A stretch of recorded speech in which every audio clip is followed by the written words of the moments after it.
You know, these days between the Epiphany and the baptism of the Lord are so filled with grace, so filled with beauty. And today we see one of these beautiful scenes of Jesus returning to his hometown of Nazareth. It says he returns in the power of the Spirit. He comes in the power of the Spirit and goes to the synagogue and opens up a scroll from the prophet Isaiah, and he begins to read, saying, "The Spirit of the Lord is upon me, for he has anointed me to bring glad tidings to the poor, to proclaim liberty to captives, to bring sight to the blind, and to declare a year of favor for the Lord." And all of that is kind of normal. That's something that someone would regularly do in a synagogue. But what Jesus does and what he says that's different is he says to the people that this passage is fulfilled in your hearing. That right now, this is being fulfilled. This prophecy is being fulfilled because it's Jesus who fulfills it. He is the one anointed to do all of these things. And so it's a wonderful scene in that way. And we might think, yeah, that's pretty cool. You know, when we hear the scroll of the prophet Isaiah proclaimed at Mass, we're like, that's awesome. You know, that's what Jesus, it foreshadows Jesus in so many ways. But what we can't miss for ourselves is that Jesus' anointing, his calling, his mission as the Messiah, which he reveals here in this scene, is not just for him. It's for us as well. We are anointed in the same way. And before you say, well, that's not me, I'm not Jesus, I'm not the Messiah, I can't do those things, I don't have those sorts of skills, that's good, you're not the Messiah, but you are anointed and you are called. Each of us in our baptism is called to do these things. Each of us is anointed as priest, prophet, and king to further the reign of God on the earth.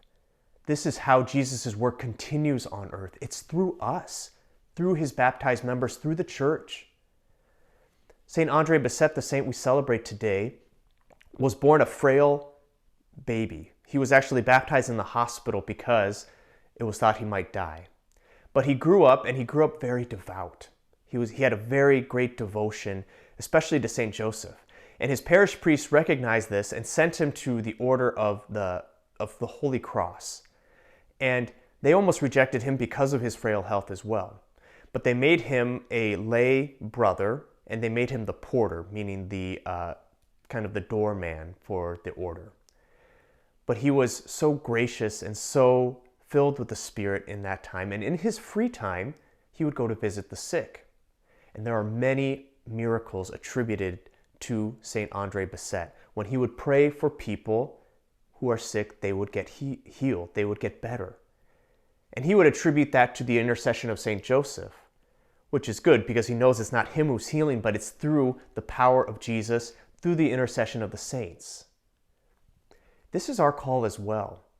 St. Andre was a lowly man. He was a frail person. He didn't have good health, yet he knew his anointing, his call to further the gospel, to do what Jesus did, to proclaim liberty to captives, sight to the blind, to pray with people for healing.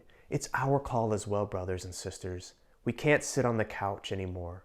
Especially in our day and age, we don't have that luxury to just sit back and allow other people who are the professional Christians, to do the work for us. It's for each of us living out our baptismal call. So let's do it today. Let's ask the Lord to help us to relearn our own anointing, that we might proclaim liberty to captives, that we might pray with people for healing, that we might live out our calling as baptized members of Christ.